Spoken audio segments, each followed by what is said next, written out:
Dear viewers, welcome to a new episode of Dialogue Horizon in a really new horizon.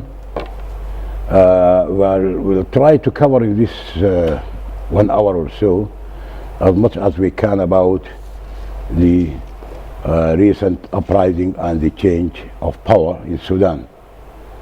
I'm happy to be in the studio with me Dr. وليد Adam Musa Madibu. He's a Sudanese scholar. He worked outside many years and he has a good vision. I think we'll make use of his experience and his knowledge so that we can analyze and come to a reasonable conclusion about what happened, what will happen, and the present stalemate. Dr. وليد, if you allow me, I will start to give you a breathing minutes.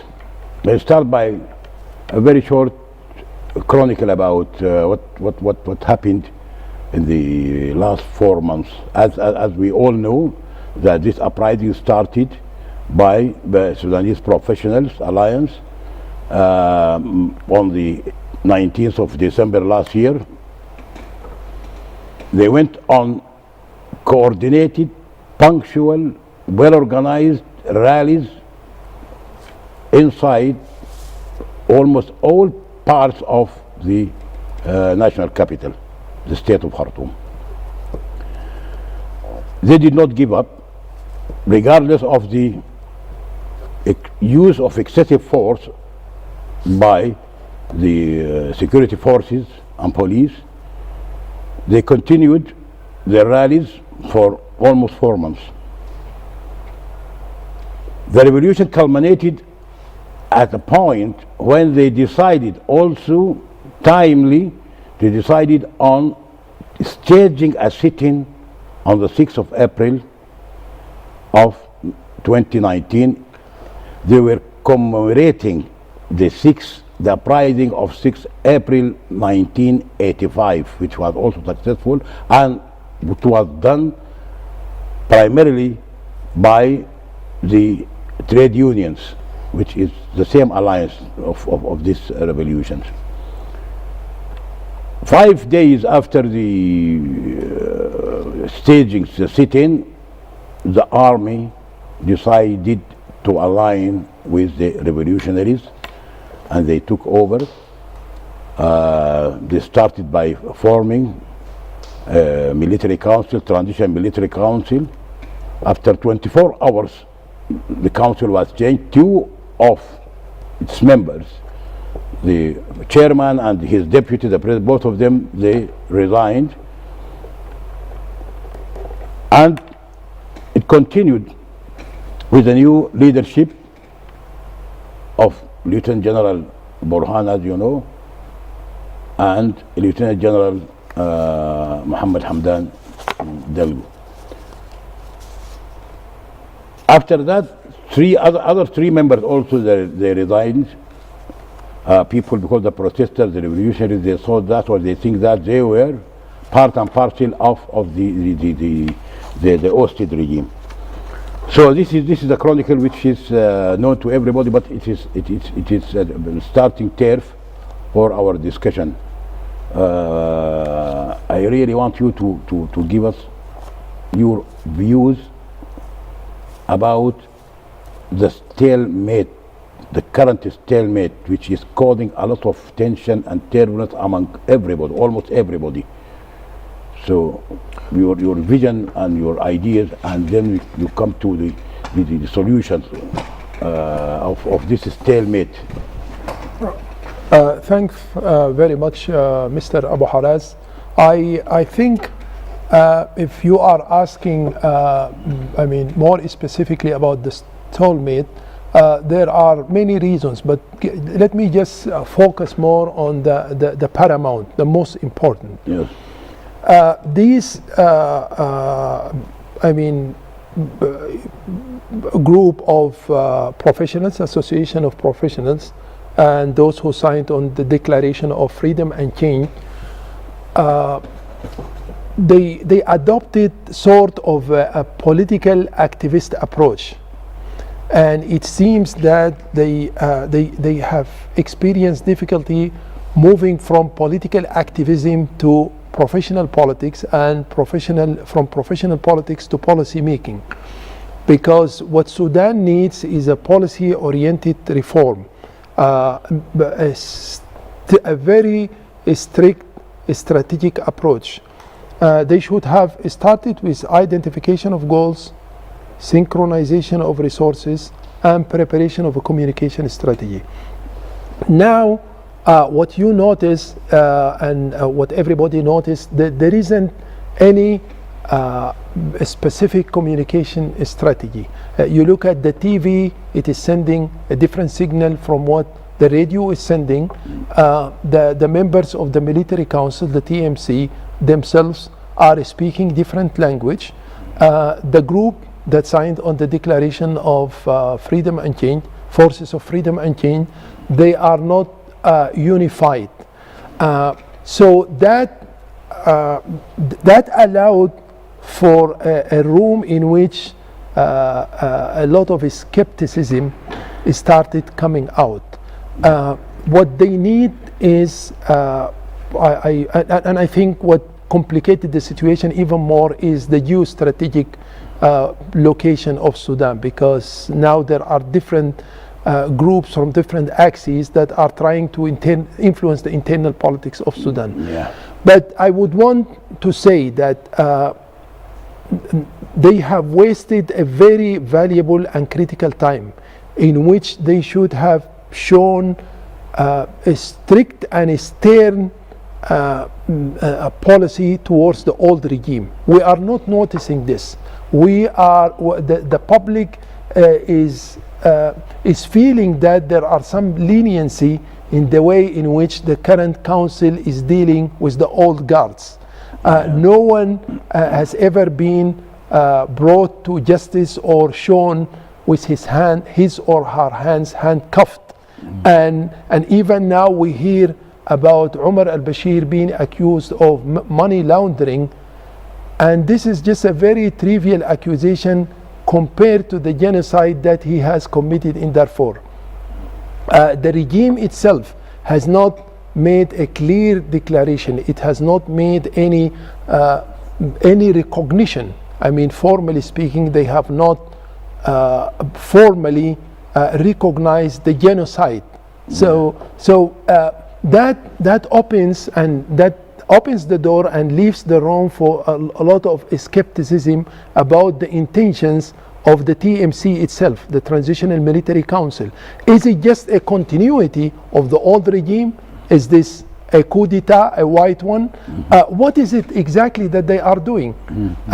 So having said this, I would want to go back to the civilian group, because the civilians themselves are an ethnically homogeneous group that represents people from a specific geographic situation of Sudan. So even if we accept them as a de facto leadership for this situation, they should have sent clear signals that they are not speaking on behalf of themselves, but they are also speaking on behalf of the whole population. You don't need to bring one from the east or the west or Darfur. You need to reflect at least in a symbolic manner, what is it exactly that you are planning to do? We have it's a very simple situation. The Sudanese are now very much concerned about the sovereignty of their nation. They want total independence, and they want to move from the loci of power, especially that of the Gulf and that of some other countries. They would want to have their independence. Number two, they want to deconstruct the state that has traditionally and historically put the blacks or people of the periphery at a disadvantage. Step three, you want to devise and design policies that would do justice to women who have especially been discriminated against in that old regime. They have even been humiliated in the old regime, which depended very much on an Islamist ideology to humiliate women, to discriminate against the poor, and to discriminate against the youth. Yeah. The youth were the main victims of the old regime because no one had a clear vision as to how the people who represent 70% of the population can be educated, they can be put through an educational and political socialization process. And here we have to make a differentiation between ideologization and proper education. Yeah. Education that allows you to think intellectually, philosophically, one that gives you a chance to elevate your spirituality. So the youth were the victims of this regime, and it is no wonder that the sit-in is full with youth. Yeah. And this evening I had given a public talk to some of them, and it's a moment of jubilation for them. They want hope, they want leadership, they want somebody that can work for them, not work for his or her own self. Yeah. The regime was accumulating money, embezzling resources, selling and embezzling resources, and it had no clue as to how the situation of these youth can be improved. Yeah. Needless to say, modified and advanced. And I told them when I talked to them that we have to have very good relationship with the West, with our African neighbors, with the Arab world, but we have to improve our relationship very quickly. We have to improve our relationship with the Americans, because America and Japan and the Western world can give you access to educational resources, to technology, financial resources, especially the Europeans and the Troika. So they want somebody to give them vision, and more importantly, to be able to operationalize that vision and bring it down to some very specific programs that is not influenced by any ideology. Yes, that I agree. I fully agree with you, Dr. Waleed. This is the good start for our dialogue. But talking about roles, the role, who started actually, this is my belief, who started the uprising of the revolution? These association, the professionals. They have only coordinated it. They will be mistaken to think that they represent the masses, and I think if they ever try to go around the masses, around the demands of the masses, they will face real difficulty, and they will be resisted by the masses. People already feel that they are not acting in a mature, needless to say, scientific manner. Yes. They are just ruminating around, trying to exercise with some methodologies here and there, but they are not specific. They are not serious. But you think? Sorry, let me. If don't you think that this masses? Yes, they are not around the masses now, but the masses, they need leadership for achieving objectives.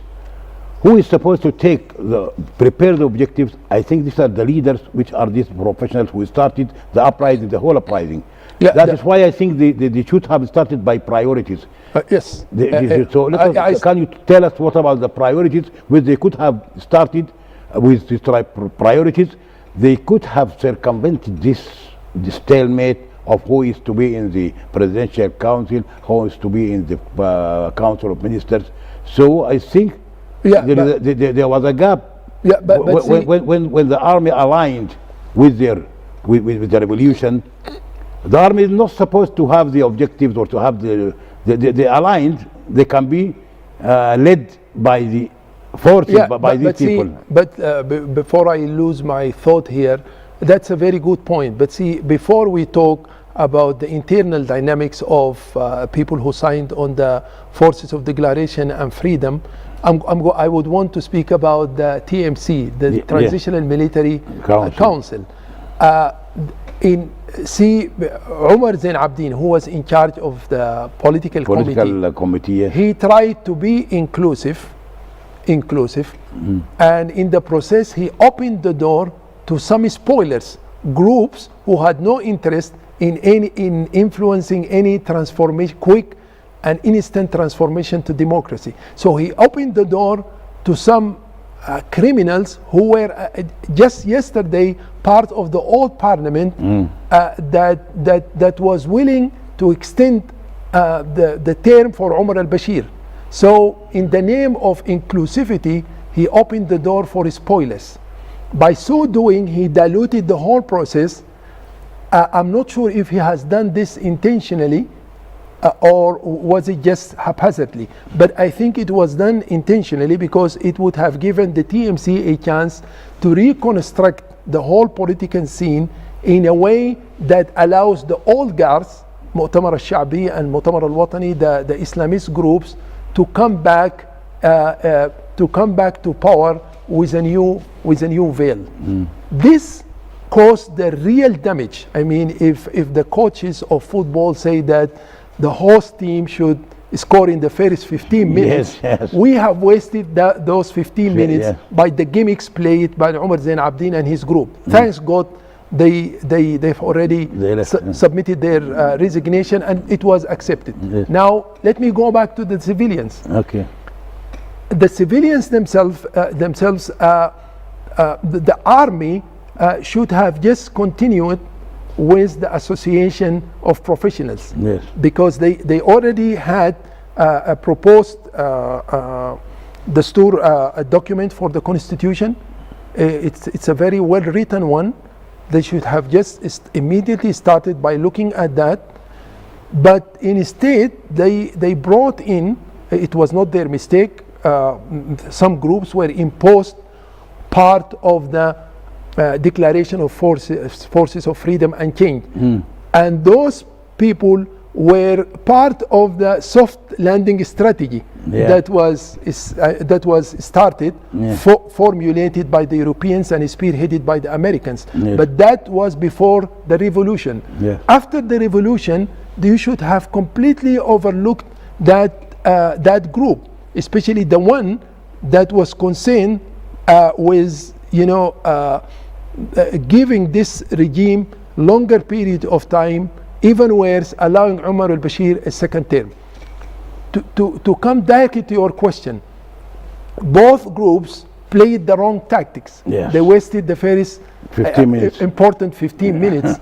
And now I think the TMC should just go directly to dealing with the association of professionals. But I agree with them. They have to be inclusive. They have to listen to others meaning revolutionary groups on the ground, not spoilers. Okay.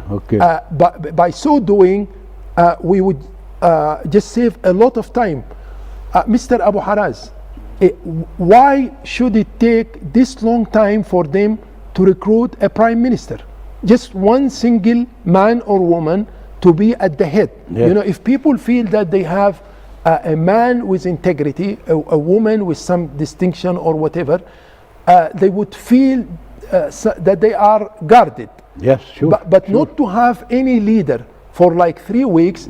You are opening the door for suspicion, and the door is open for things worse that might happen. Yes, sure. I agree. I fully agree with you. That's a big problem. They wasted the precious, the valuable 15 minutes of the match. It will become very difficult to regain this. But anyhow, I agree with you that but whose responsibility to appoint or to nominate the prime minister? It is the responsibility of the Alliance Freedom and Change forces. That's why I was talking about the priorities. When they started, they were dragged to the conflict between the TMC of how many representatives to have a complete transfer of power without any military council. By the way, this happened, if you remember, this happened, it's not something abnormal.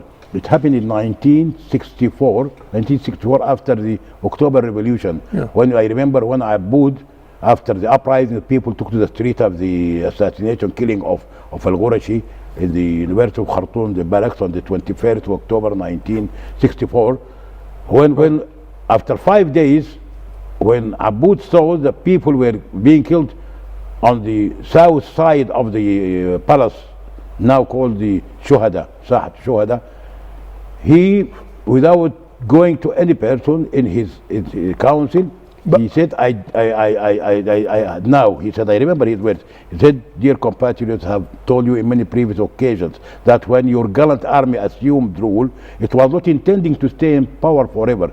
But now, and in response to the unanimous will of the people, I have decided first to dissolve the military council, high council, to dissolve the cabinet, council of ministers. In the meantime, I will retain all powers until I see the transition from to civilian rule. But in that time, if you remember, there was. I remember. I was only like. there was an interim. There was 1 year interim period. Yeah. In that period, similar to this one, that period there was no military council. Only 5 as head of state, with limited, very limited. But let me, before I lose my thought. Okay, go ahead. See, may Allah has mercy on the soul of Aboud. Aboud was part of the military aristocracy. Yes. He was a great man. He definitely had this sense of nationalism and patriotism. You cannot compare him to the current leaders, with due respect to all. And now, more importantly, the situation was different. Yes. Sudan now is at the brink of total disintegration. Sure. God forbid, should anything happen, that the country will totally disintegrate because the civic polity is very weak. So we don't have the luxury of October 1964 or whatever. Yeah. But we need the army. What I'm saying is now you need some sort of collaboration between civilians and the army. Yes, but sure. You have to give the civilians the upper hand. You can have 2 military officers and only 3 civilians. You may choose the leadership of this sovereign council to be from the military officers, or you can increase the number of officers to 3 and assign 2 civilians, but then give the leadership of the sovereign council to the civilians.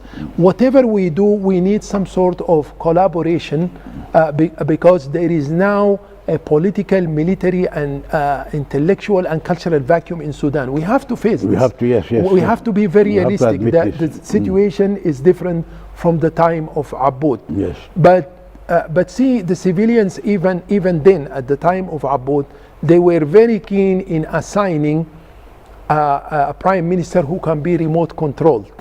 And that is why the whole situation collapsed. Yes. Now, you cannot do this. You cannot choose an ideologue. You cannot choose a politician whose views are highly ideologized. You need to assign this duty to somebody who is a technocrat / politician. He has to be politically witty, but he has to focus as well on designing a national development strategy, what I call Vision 2050 for Sudan. Because when we say 2050, we as strategists and development planners, we think that you need 30 to 35 years from the time the document is complete. Now, if I were to be assigned that duty, I will be in real trouble because you don't have statistics, you don't have a think tank that what I call a Ministry of Development Planning and Statistics. You don't have any of that. You have to depend very much on regional and international agencies to help you, at least to provide you with some data from which you can extrapolate. Because in order to design a development strategy, you have to have proper statistics. We don't have proper statistics. We don't have the right resources. We have to depend very much on regional and international agencies to provide us with technical expertise needed to design a development strategy. But more important than the strategy itself is the moral vision. You have to have the moral vision.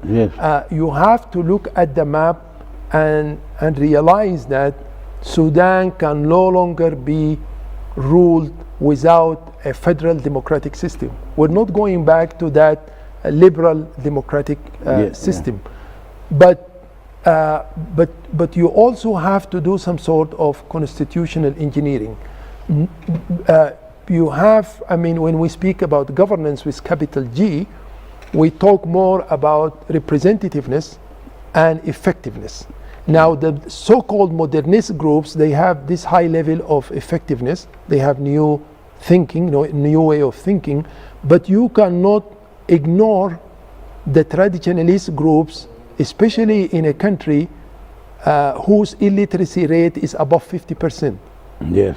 So you have the periphery, and I mean the illiteracy rate is much higher on the periphery. Yeah. And so you have to give those leaders their status in order to avoid any level of divisiveness that might preclude or hinder your attempt to induce some sort of political stability. Yeah. I'm not trying, Mr. Abu Haras, to move quicker than what is needed and to speak about strategic planning. But what I need to do is to try and make people think about the importance of a policy-oriented reform. You don't have to implement it now. You don't have to implement the strategy now. But you at least, in a symbolic manner, give the people heads up. Once the people feel that their leadership knows what is it exactly that needs to be done, then they will be in total comfort. Yeah. Now they don't have that sense. They have a feeling that this group of that signed on the Declaration of Forces of Freedom and Change, they are at best amateurs and at worst traitors who are just trying to bring justice to their own selves, not to the masses. When you look at the TMC, the way they communicate with the public, they are not really officers. I don't get the sense that these are officers. I mean, what makes the military officers unique? Speaking in a strategic manner, officers better than anyone, because we brought the science of strategy from the military. It moved from the military to the private sector, and it came down to us in the people involved in the public sector. Yeah. They know that you need to take the logical and next important step. They don't think in absolute terms like us civilians. That is what distinguishes them. Take the logical and next important action. Yeah. Have they done that? No. They are trying to achieve so many objectives in a very short time, and that is what is causing the confusion. Yeah. So that's the truth. If we go back to the reality, what is happening right now? Now, the atmosphere is tense. Everybody is anxious. Most of the people, and even the military, the alliance, everybody. There is a real turbulence happening now. The alliance for change and freedom, yesterday they sent a declaration, constitutional declaration. In my mind, Well, I read some of the terms of the constitutional direction. In my mind, this could have been the first step. They could have been Exactly. they could have prepared this from the beginning. Absolutely. Now the military, okay, they received it, the memorandum, which is with the they said they need time to study it. Do we have enough time to waste more than what we already wasted? Do we have time? Do you still have, because after the declaration yesterday they said, okay, well and good, we received it, but we need time.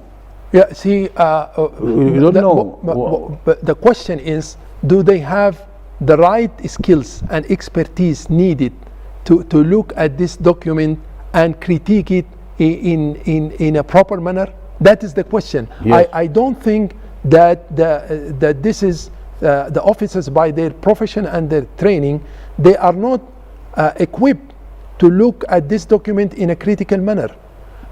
Nor is anyone expecting that of them. Yeah. So by overwhelming them, by the Sudanese Professionals Union or Association overwhelming the officers, they are just distracting them.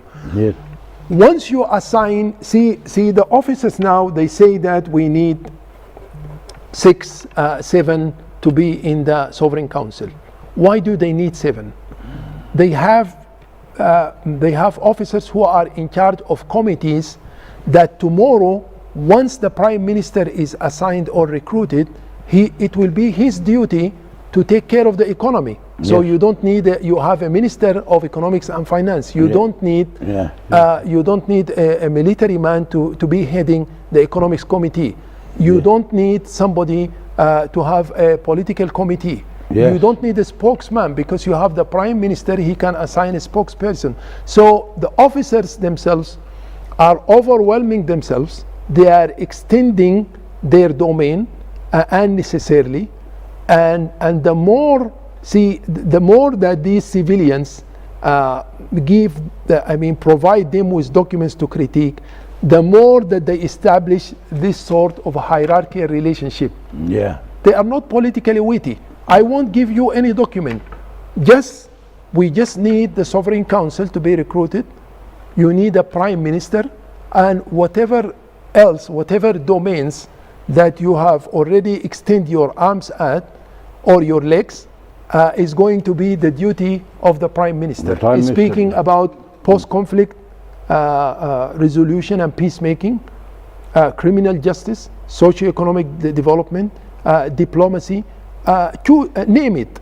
That's going to be the responsibility of Mr. PM. Yeah. He should immediately take care of that, and by so doing, he is institutionalizing things, Yeah. rather than using an ad hoc approach, which only confirms that the X-regime is still existing, because the X-regime didn't have any institutions. Yes. It was just using this external wire to provide electricity, and it doesn't work that way. Yeah, that's correct. It's a good analogy. This external wire is very good. Yeah. Because now I think we are going to the end of the episode, but can you give us a short roadmap, possible roadmap? I see there is an imminent danger. I myself, just a feeling. I can't, but I feel, because this food dragging and delaying tactics and incoherence and all, many factors. Even what is more important, what is the dangerous, very precarious, is that both sides started losing confidence in each other. And losing stamina. Even worse. Yes, stamina, confidence, enthusiasm. This will be reflected to the masses who are staging the sit-in now. I think they cannot stay here forever. So what will be the way out, or the most pragmatic way out? Now we are already right in the middle of a dilemma created by mistake. We could have avoided all this, but now we speak in a pragmatic way. What is the possible way out of this dilemma, dangerous dilemma? As I was coming here, I noticed that there is heavy military presence in the streets. Yeah. That is not a healthy sign. Yes. Before disarming the people, we need to demilitarize the mind. Yeah. The mere presence of the army in the street sends a wrong signal to the masses. Yes. It gives them a sense of insecurity and discomfort. Yes. The more pressure we face, the more pressure the civic polity faces and the TMC faces, the more likely we are going to have a coup d'etat. God forbid. And the coup d'etat is most likely to be engineered and carried out by the Islamists. But this time, as cunningly wicked as they are going to say that we are going to carry out this coup d'etat to try and answer the demands of the revolutionaries. The very revolutionaries that they have humiliated for like 30 years. That is the worst scenario, because this whole revolution is a cultural revolution, is an intellectual revolution. Even if we haven't formulated it, the people by intuition feel that thing. They want an epistemological rift with this Islamist ideology. It has been a burden on Sudan and on humanity. But this rift cannot be done, cannot be carried out militarily, not in a forceful manner. I noticed that Mr. Trump has just announced the Muslim Brothers as a terrorist organization. You don't do this.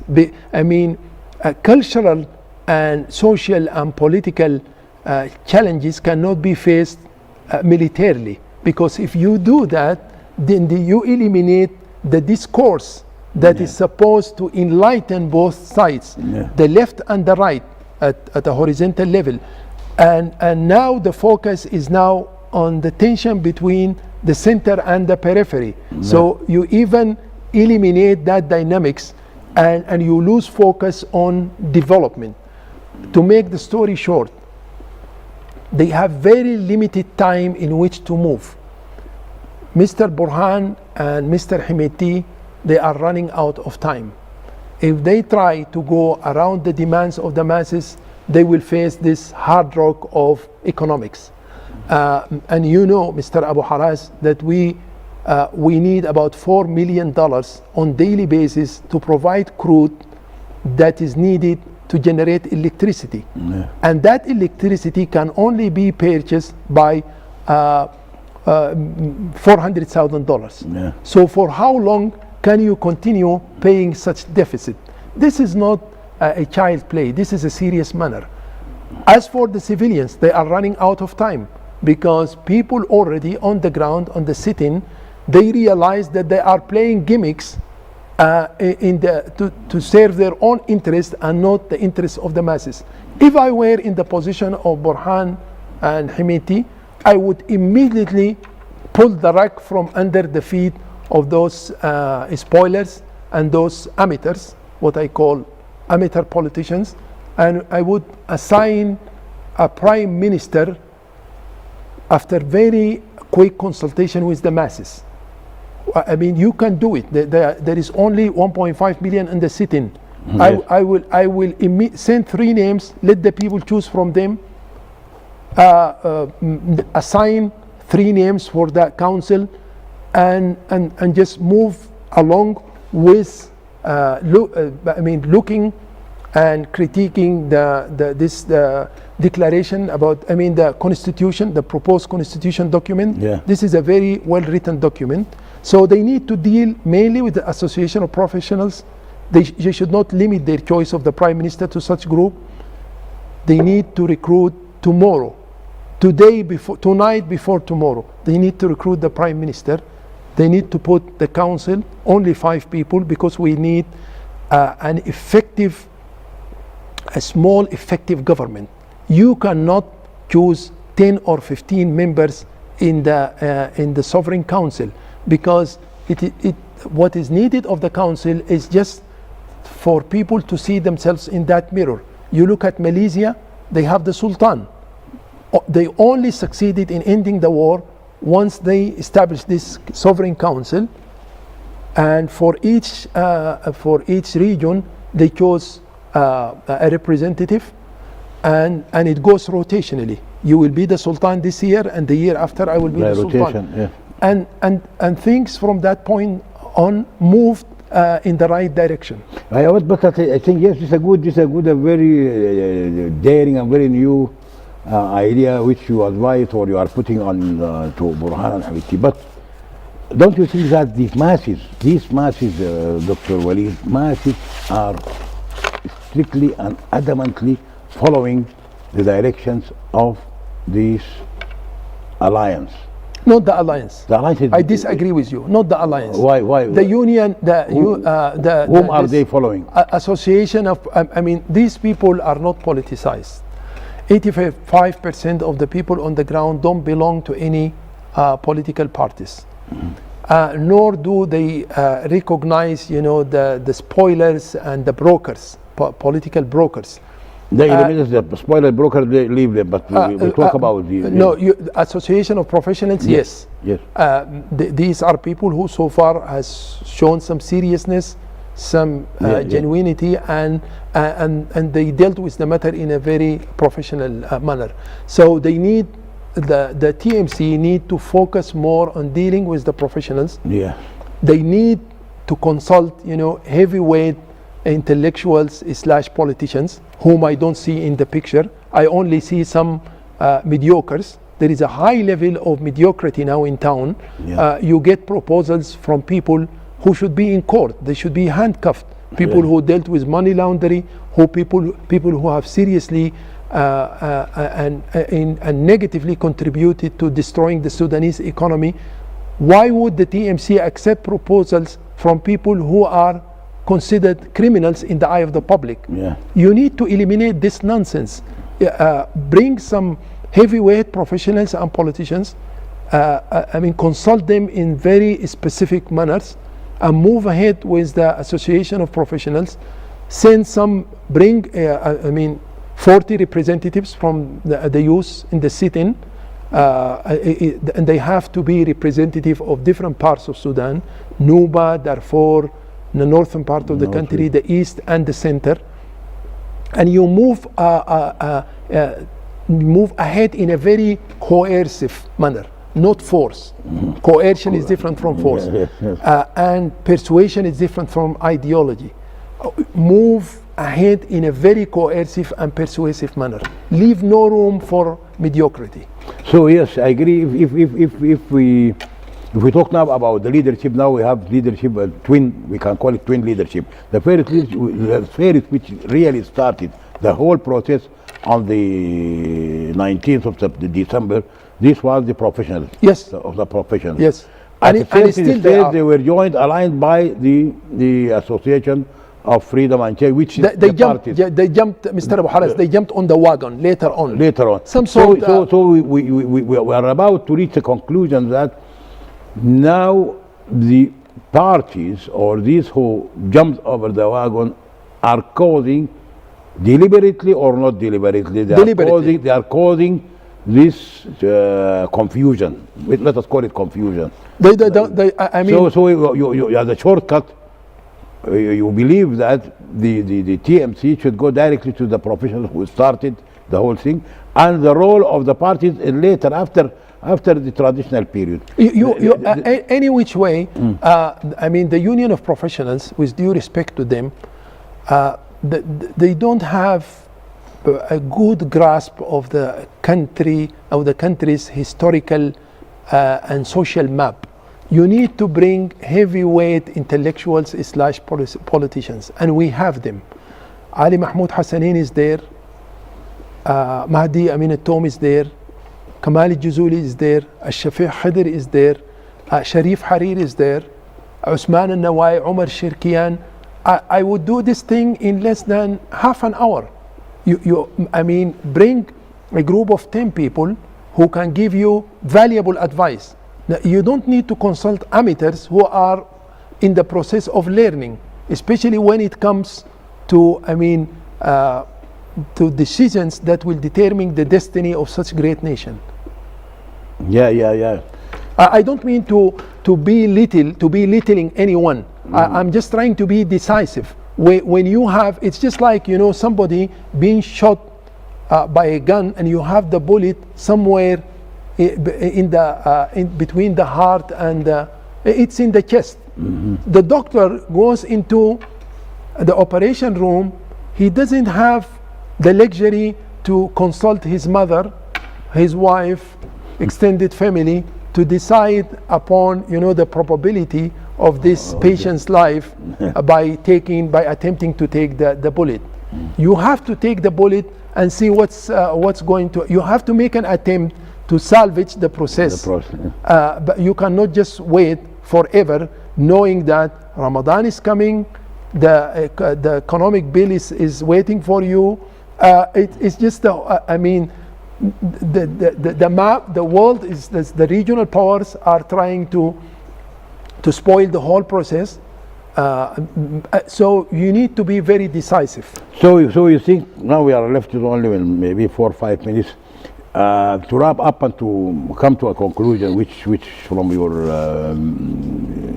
vision, which is very pragmatic and good in my mind, a very good vision.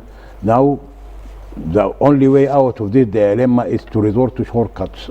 TMC should go in a shortcut with the objective of appointing within the coming hours, not a prime minister. A prime minister, a qualified prime minister. Qualified prime minister with whom this could be done through the professionals who started the whole game. Parties, parties they played a good role. They played a good role, and we cannot deny that they did well. But this is not the stage, or this is not the time for them. Now they should stop for a while and prepare themselves for the transitional period, whether it is 2-3 years, to reorganize their and it's not parties. It's not a Bible.